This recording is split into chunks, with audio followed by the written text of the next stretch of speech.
Sopranos is a last name. Abercrombie and Fitch, last names. Armani is a last name. Baskin Robbins is a last name. Chrysler is a last name. Fisher Price, Gucci, Hennessy, Harley Davidson, Hilton, Honda, Kohl's, Kraft Foods, Lowe's Movie Theater, Marriott is a last name. Maybach is a last name. Nordstrom is a last name. Pillsbury is a last name. Porsche is a last name. Procter & Gamble, 2 last names. Rolls Royce, Charles Rolls, Henry Royce, last names. Turner Broadcast System, Ted Turner, last name. Versace, last name. Wells Fargo, Henry Wells, William Fargo, last name. Walgreens, last name. Wrigley's, last name. Welch's Grape Juice, last name. Here you are, you think you're buying a product. You are not buying a product, you're buying a name. You think you're wearing a product. Hey, look at this product. No, you're saying, look at this family. And what you don't know is while you're making every family rich, you're making yourself broke. So you done went to one family called Wells Fargo and got $200,000 so you can go to another family called Rolls Royce so you can give them money to get yourself a car so you can go back to the hood and see the Joneses and say, look at what I got. Meanwhile, Wells Fargo, their family's sitting up being rich, and Harley Davidsons and Rolls Royce are being rich, and the Joneses are sitting there holding up people's stuff saying, look at what we did and we broke. What if I told you that your blessing is attached to your name? That part of the reason why you're not wealthy yet is because you keep trying to make Yolanda wealthy. You keep trying to make Tasha wealthy. What if you made Johnson's wealthy? What if you started thinking about your kids? What if you started thinking about your legacy? What if God started dropping Canaan and opening up windows of heaven? Because now you're not just thinking about you, you're thinking kingdom. There are some people who are attached to you who say, Mama, can you do something with this name? There's some people who are saying, Dad, can you do something with this name? Maybe God gave you the name to change and reverse some of the stuff that the name meant one day. I wish there was somebody in this room that said my name might mean one thing right now, but I promise after today, this name getting ready to change. I promise after today, everybody's going to want my last name. I'm here to let you know you are a curse breaker. You're thinking kingdom. You are not just getting married, you're breaking a curse. You are not just graduating from college, you're breaking a curse. You are not just getting out of high school, you're breaking a curse. You are not just saved, you're breaking a curse. And everybody around you is about to be blessed because of what God's getting ready to do in your life.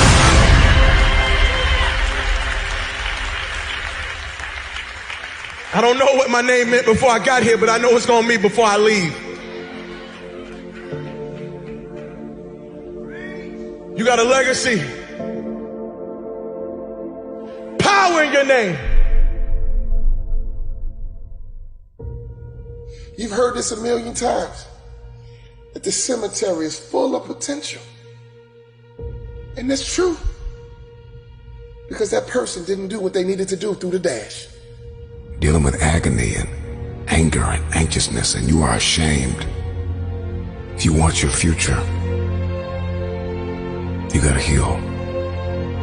You keep trying to win, and you're wounded because you have not confronted the dysfunction, the embarrassment, the emptiness, the insecurity, the jealousy, the laziness, the loneliness. One of your superpowers is a made-up mind. One that is fully persuaded to get it done every single day, no matter the task. I know it's going to be hard. I know it's going to be ups. I know it's going to be downs. So you got to rise up. You got to stay committed, because a shark never stops moving or it dies. I need you to become the CEO of you. Yes, fear is going to come. Yes, challenges are going to come. Yes, you're going to feel that you can't carry on. But you must continue to rise. You must continue to have faith. You must grow those wings and you must soar above and beyond the heavens. You must continue to rise. We need need you to be a light in the midst of darkness. This world has gone crazy. This world needs you to rise up. This world needs your dream. This world needs you to achieve everything you got on the inside of you. This world needs you to be you. But in order for you to be you, we got to have you to rise up. I will be resilient. I will rewire my thinking. I will emerge. I will evolve. I will be immune to impossibility.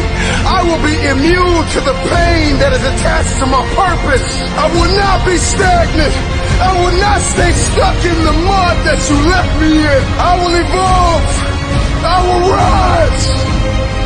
When others think that you can't carry on, rise away from the excuses. Rise away from the substitutions. You left me for dead. You buried my face into the ground. Did you think I would stay there? I must rise. This is for my future. This is for my children. This is for my destiny. This is for my legacy. There is no pain that is bigger than my purpose. I will rise. And don't quit on yourself. Keep believing. Keep going up. I will rise. Self-love is the cure to self-hate. If you want to be happy, you have to love yourself. Self-love is the cure to feeling depleted, feeling like you have nothing left, you have no energy. Self-discipline is self-love. Your journey will have unexpected stops. It will have curves. It will have hills. It will have valleys. You will have sunny days. You will have rainy days. But you have to decide. If I encounter rejection, if I encounter frustration, I will not give up. You will find the calm, the peace, the hope, the faith, the courage, the expectancy you need to live.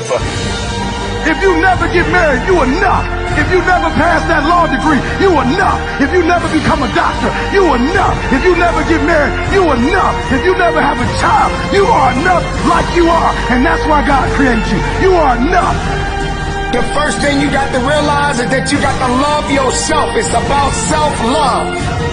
Start understanding that if you're going to do something with your life, you got to fall in love with yourself again. The moment you start talking about self-love, you start seeing, you turn that lens inward, and you start coming in contact with your personal emotional history, right? You start, if I really love myself, how can I live a better life? It is time to be more selfish, where it's all about you and taking care of you. There are key components and key ingredients in the recipe of a student mentality. Number one, you need to be disciplined. The future is very expensive, and only those who are carriers of discipline can inherit the future. I need you to stay motivated.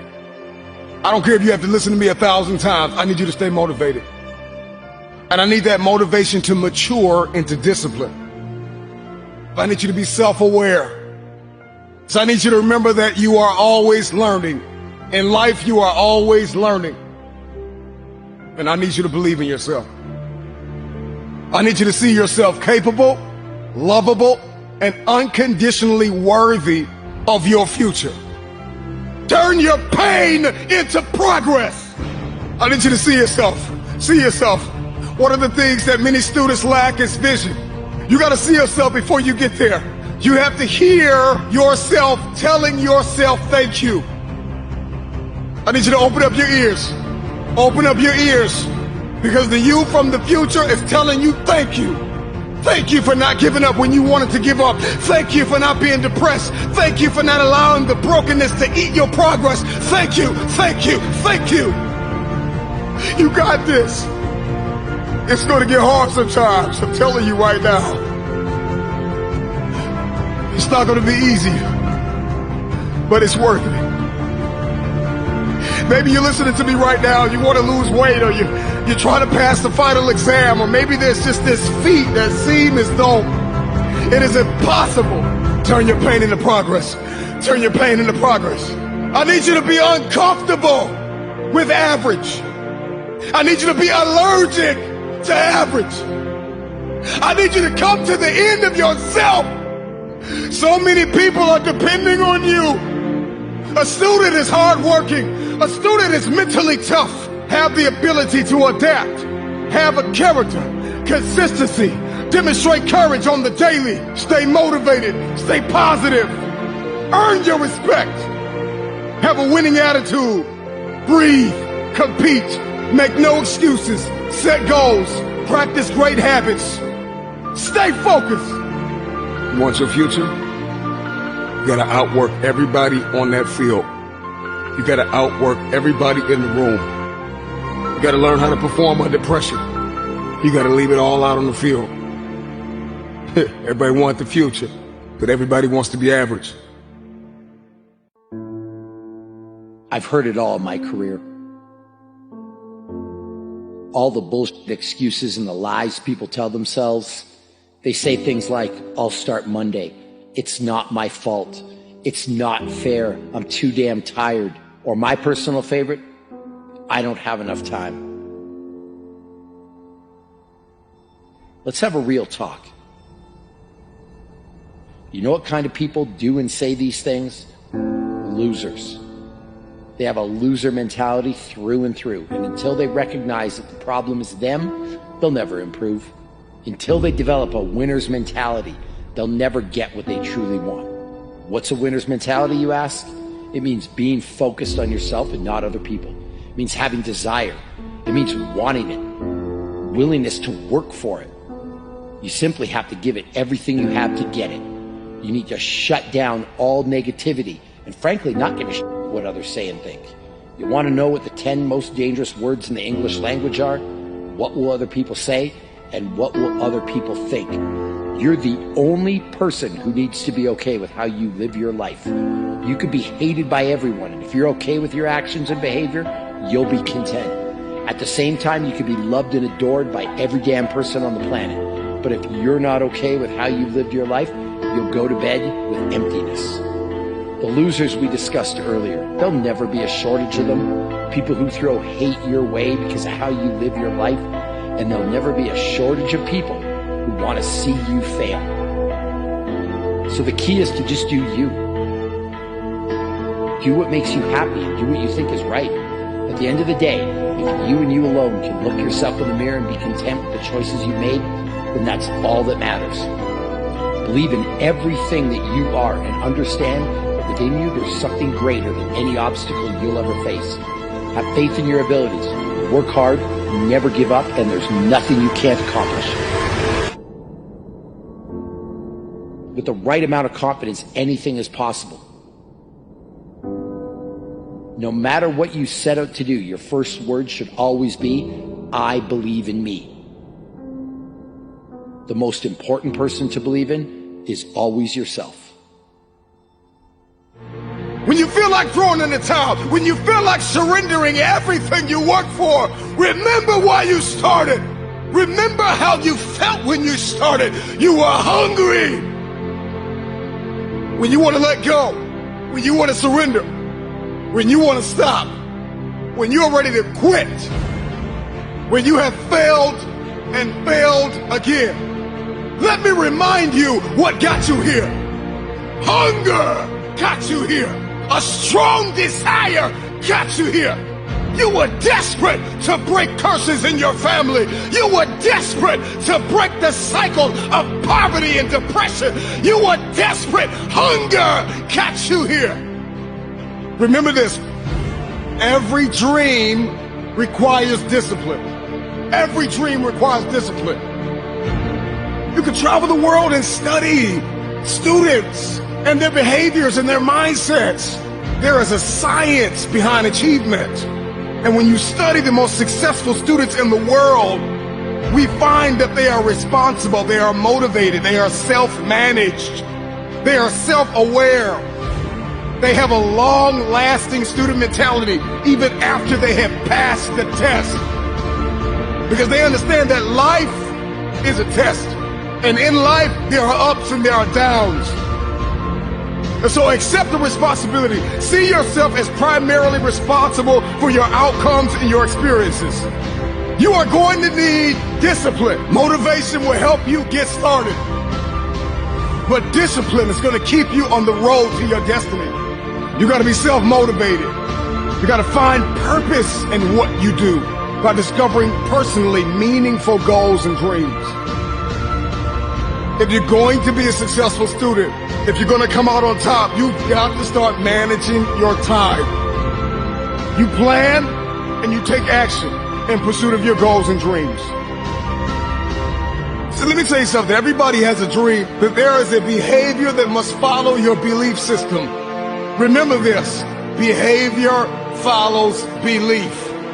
If you have not been able to change your behavior to match your dream, then you need to go back and examine your belief.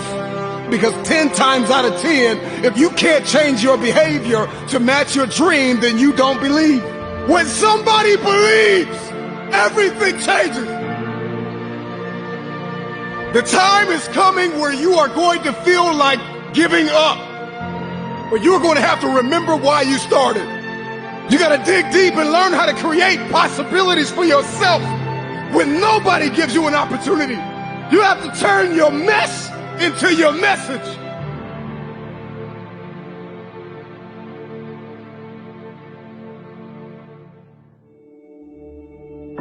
The fact that you're still alive and still on this earth, even though it's been challenging and rough, and sometimes you get discouraged and uninspired to keep going. God has a plan. You will grow through what you go through.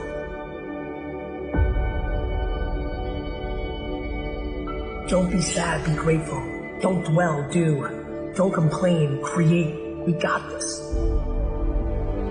As long as there's breath in my lungs, there's hope in our hearts, and giving up's not an option. You and I and we, no matter what your unique situation, your storm, your struggle, your trauma, your abuse, your wounds, your scars, no matter what they are, you are not a product of your past. You are not a product of your environment or your current unique situation, but you are always a product of how do we navigate through our storm. And so we're all waiting for perfect. It's an illusion that will never come to you, and it's an excuse to never show up and play. Your story is not meant to be your fortress. Your story is meant to be your fuel. You cannot win the war against the world if you can't win the war against your own mind. That dream is not going to wait. This thing take a breather. It's going to say, come catch me. Catch me if you can. You've got to block out all of the noise around you that's going to tell you can't do it. Just believe that you can. Tell yourself, I am more than my circumstances. I am more than my demons. I am great, and I will give my gift to the world. Because this is what I was born to do.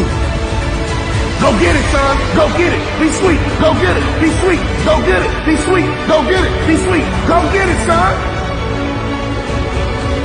If you're going to see it, if you're going to see breakthrough, then you are going to have to be okay with the process that is required. The one thing you need to do to go where you've never gone before, to have what you've never had before, is to change the way you think.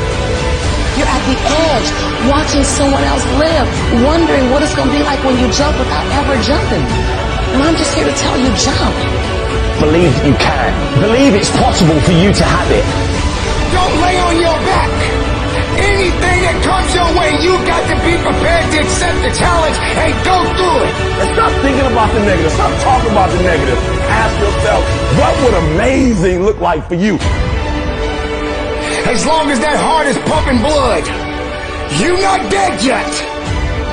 They haven't put rose petals on your box yet. Make sure every breath you take counts for something.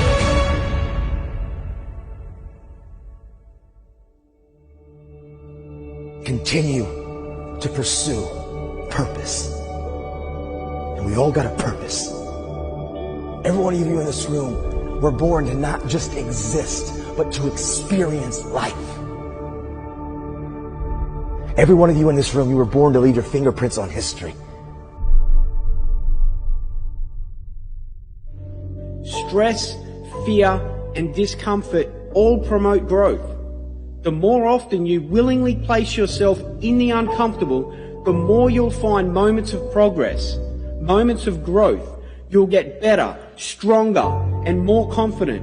When this becomes a habit, the tough situations in the future, when faced with something bigger, the courage and strength you've built, the stronger person you've become, now prepares you to get through and come out the other side. Your growth is in the gap, from where you are now to where you want to be. It's what's inside this gap, the walls, barriers, fears, and the uncomfortable that you need to go through. This is what's going to grow you into the person you were born to be. At times when others would normally crumble, you'll rise up. At times when others steer away, you'll straighten the wheel. You'll have complete conviction you can take on what's in front of you. Understand, this is the way for massive personal growth, realizing your ultimate dreams and becoming the strongest, best version of yourself. It's having trust and faith, knowing everything is awaiting you on the other side, knowing you've willingly placed yourself in these moments. Ask yourself, when was the last time I stepped into the uncomfortable, stepped out of my comfort zone? Are you still getting frustrated that your dreams are taking longer than expected? If you're not pushing and challenging yourself, how will you ever get to where you want to be? Many people just see the upsides of a goal. Many people just see the upsides of a dream, of a vision. They don't accept the struggle, the walls, barriers, and fears they need to go through. You have to accept the downside. You have to accept the struggle. You have to accept the uncomfortable. I remember 5 years ago, I used to tell myself that I was flat out, that I was working as hard as possible. I look back at the me 5 years ago and laugh at what that guy used to do. It was pathetic, but at that time, I thought I was doing everything I could. You have to push yourself past the edge of your comfort zone. It's the only way to grow. It's having a balanced perspective on the highs and lows of realizing a dream in order for you to get to where you want to be, for you to close that gap. It can't all be red roses. You need to get uncomfortable. It's not going to be handed to you. And if it were, you wouldn't have the strength, confidence, and ability to handle it. Being handed a dream or working for it is two different types of people. Which one are you? You are battered, broken, and depleted. Some of you have been abandoned. Your greatest opponent is an enemy you cannot see, but you can feel. You can feel that abandonment.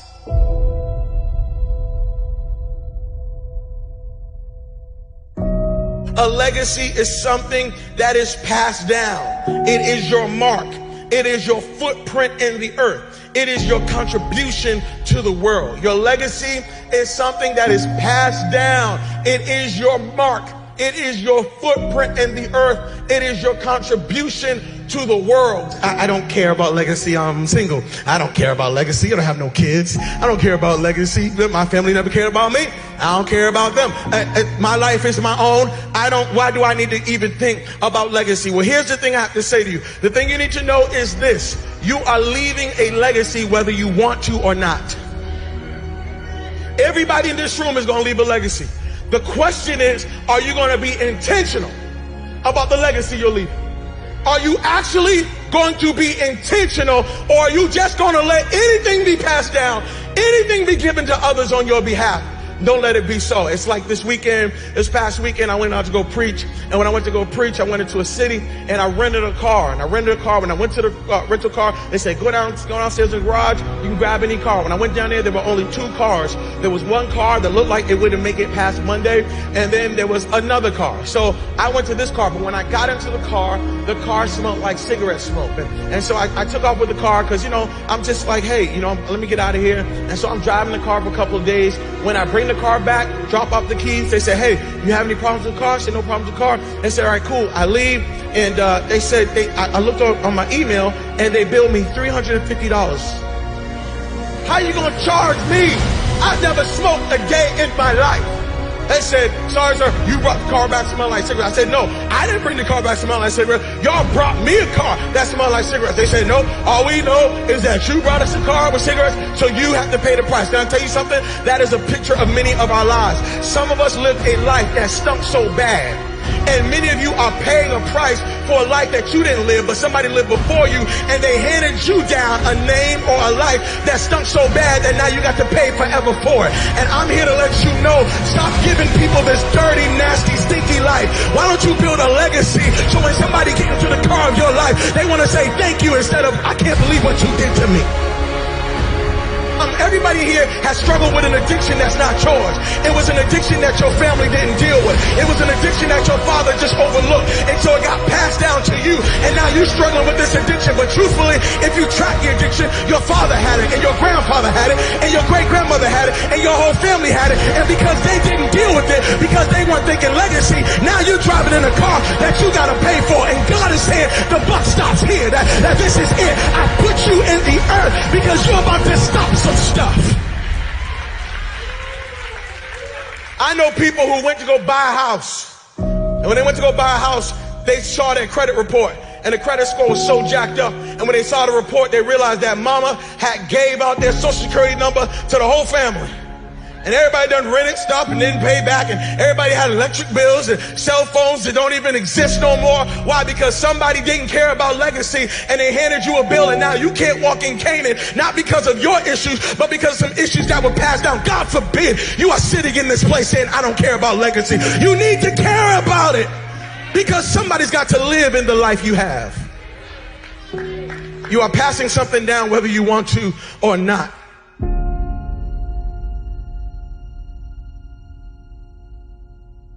Why are you the only one who knows how to make that apple pie everybody love? Why are you the only one who knows how? So you mean to tell me, can't nobody else make that sweet potato pie recipe but you?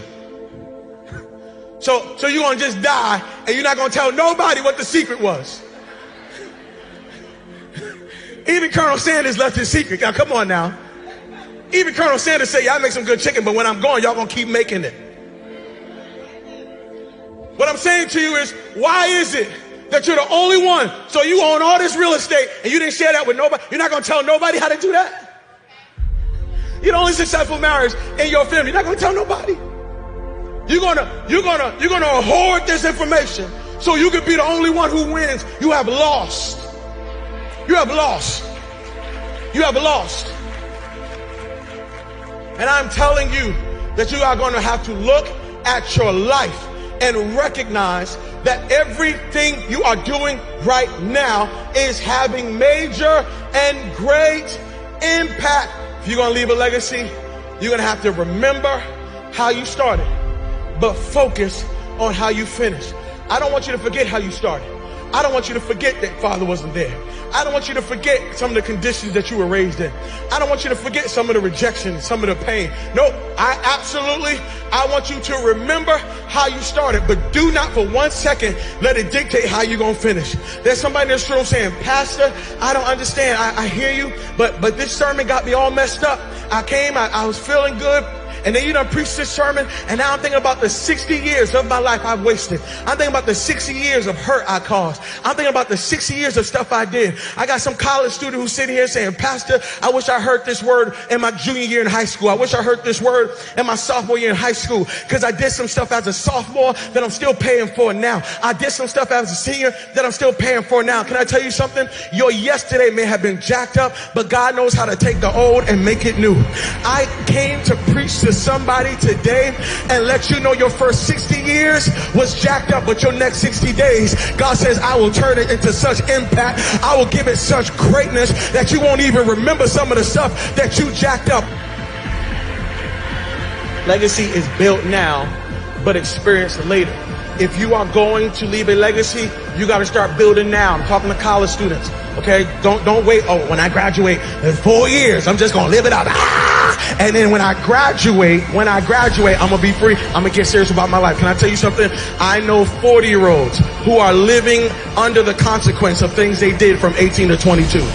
And they thought that when they left school, that they left the issue, not realizing that the issue followed them all the way into their adulthood. I'm telling you that right now you are a builder. Right now, you have to start building your life now. You got to start building credit now. You got to start building your finances now. You got to think like a farmer. A farmer thinks sowing. I'm sowing seeds, realizing that I'm not going to reap this until later. Your last name is bigger than your first name. I don't care how you got your name.